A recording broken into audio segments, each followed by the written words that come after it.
Oh my God, so much pain. Please help me. David William, please, where are you? I am in Garaha.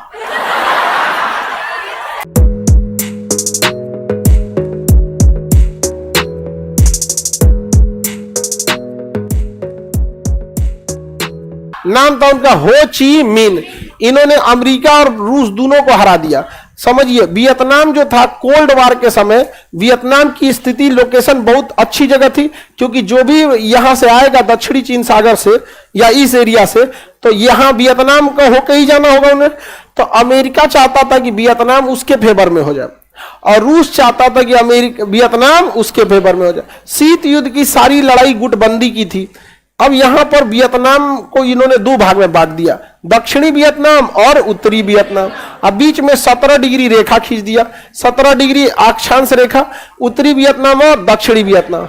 अब America चाहता था क्या चीज, कि Vietnam पूरी मेरे फेवर में आ जाए, और रूस चाहता था मेरे फेवर में आए। आधी जनता चाहती थी रूस के फेवर में जाना, आधी चाहती थी अमेरिका। अब साउथ वियतनाम को हथियार अमेरिका दिया, कहा मारो उत्तरी वियतनाम को। तो उत्तरी वियतनाम को रूस हथियार दिया कि मारो दक्षिणी वियतनाम को। मार मार के धज्जी उड़ा दिया। लेकिन रूस डायरेक्ट अमेरिका को मारने आया? रूस मारता था, इस पे भी आके बम गिराता था, और इनके लोगों को भी देता था मारो यहां अमेरिका वाले को भगाओ, लेकिन डायरेक्ट अमेरिका को नहीं मारता। मतलब अमेरिका आता था तो इधर भी बम गिराता था, और यहां के लोगों को भी देता था मारो उसको, लेकिन डायरेक्ट यहां रूस को नहीं मारता। डायरेक्ट इसमें रूस उतरी थी, नहीं आया था यहां पे। अमेरिका को लगा कि ये युद्ध जीत जाएगा, अमेरिका को लगा कि ये युद्ध जीत जाए। तब तक वहां एक नेता आया हो ची मिन, कहा कि मारो रूस को, मारो अमेरिका को, मारो चुट्टा दोनों को, भगा भगा यहां पे। हमारा वियतनाम, कोई 17 डिग्री रेखा नहीं रहेगी, हमारा वियतनाम रहेगा। अमेरिका का दिमाग ही हिल गया है, ये क्या हो गया भाई। इस तरह उत्तरी वियतनाम तक गायब कर दिया, कहा कि हमारा होगा वियतनाम, किसी के फेवर में हम नहीं रहेंगे, स्वतंत्र रहेंगे। अमेरिका ने अकेले 27 करोड़ बम गिरा दिया वियतनाम पर। 27 करोड़ बम गिराया था अमेरिका ने वियतनाम पर। अत्याचार का हद पार कर दिया था। वियतनाम के जंगलों में छुप जाते थे लोग, तो जंगले में आग लगा दिया यहां पर वियतनाम में। इतना बुरा अत्याचार किया ये अमेरिका। 27 करोड़ बम गिराया अकेले, कौन? अमेरिका। अभी रूस का तो हम बातें नहीं कर रहे। पुतिन छोड़ा होगा, उस समय पुतिन नहीं था। वियतनाम लड़ाई 56 में, 1956 की बात है ये, बहुत पहले, आप लोग नहीं होंगे तब।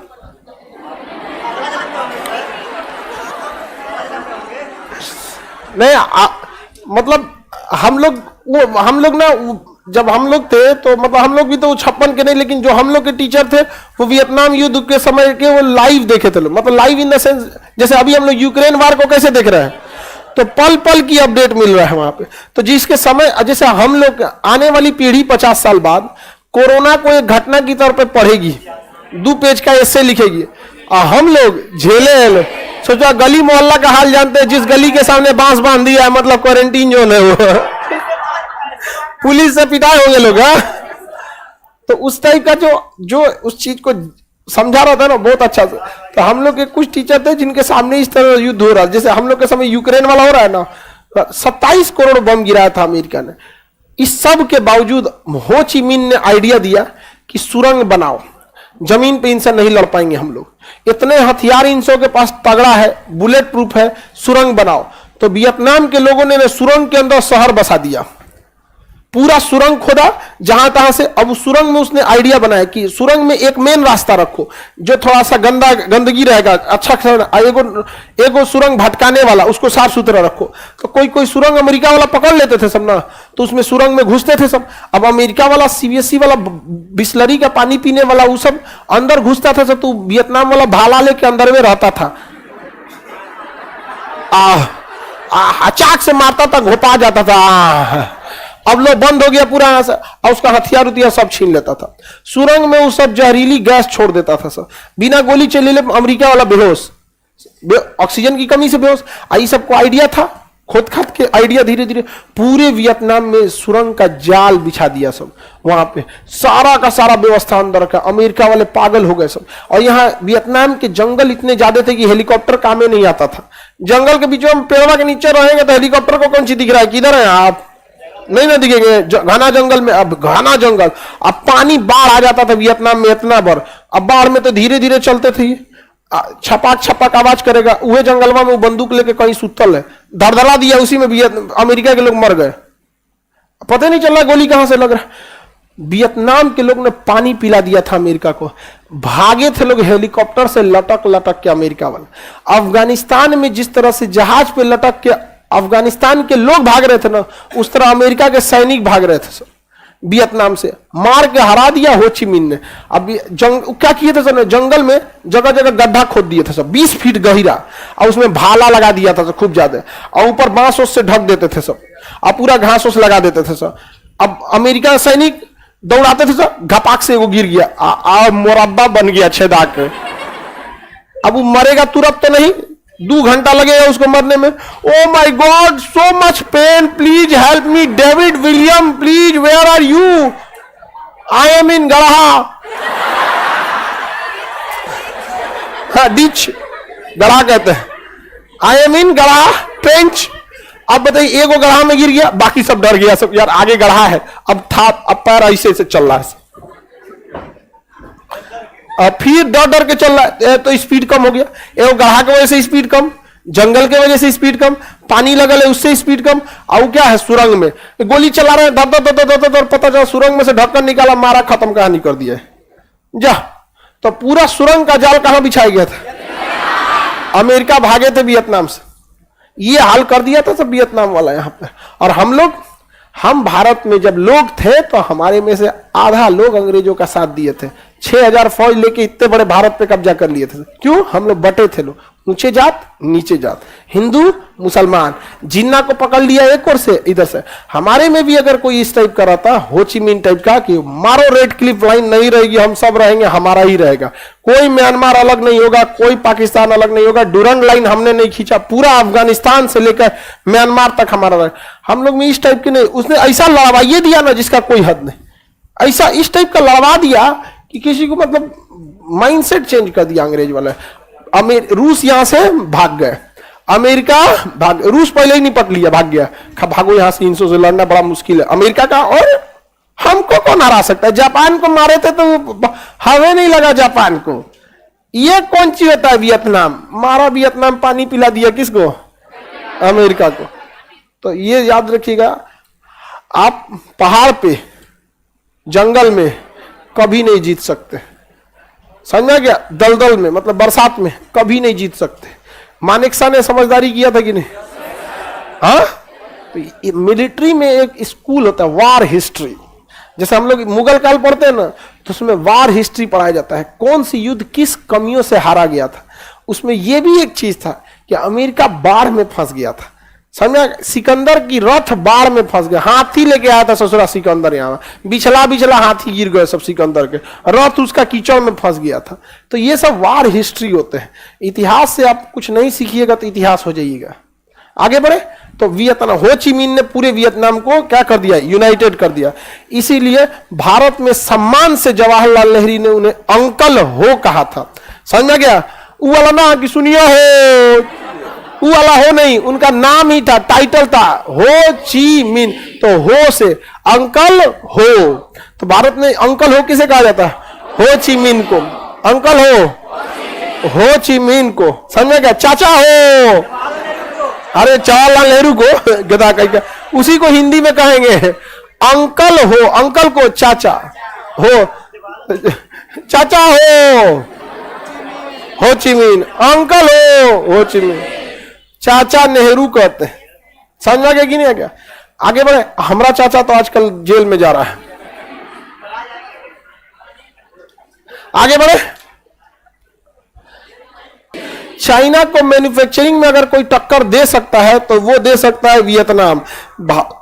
भारत को वियतनाम से सामान खरीदना चाहिए, समझा गया? भारत को किससे सामान खरीदना चाहिए? वियतनाम से लेना चाहिए। लेकिन हमारे यहाँ अभी इतना इस सब चीजों पे ध्यान नहीं दिया जाता। आगे बढ़िए ना, अब यहां ध्यान से समझिएगा, चाइना का यहां पर एक द्वीप है, हेनान द्वीप, देखिए आपको दिखता होगा, कौन द्वीप है? हेनान द्वीप।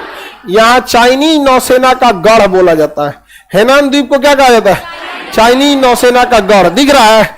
झांक रहा होगा हेनान द्वीप, झांक रहा है कि नहीं? चाइनी नौसेना का गढ़ किसे कहा जाता है? हेनान द्वीप। अब भारत सरकार को चाहिए कि यहां से एक हम लोग हाईवे बनाए, लोग कहां से? मणिपुर के रास्ते से। मणिपुर तक तो यहां जा सकते हैं, मणिपुर से होचिमिन हनोई तक, मणिपुर से कहां तक? हनोई तक। इससे फायदा क्या होगा? हाँ, हम लोग किसके पास तक पहुंच जाएंगे?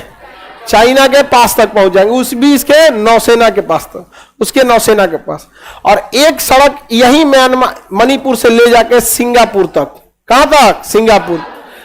इससे क्या फायदा होगा कि जो व्यापार हमें वियतनाम से पानी वाली जहाज से करना होता है, ट्रक के माध्यम से इजी होने लगेगा।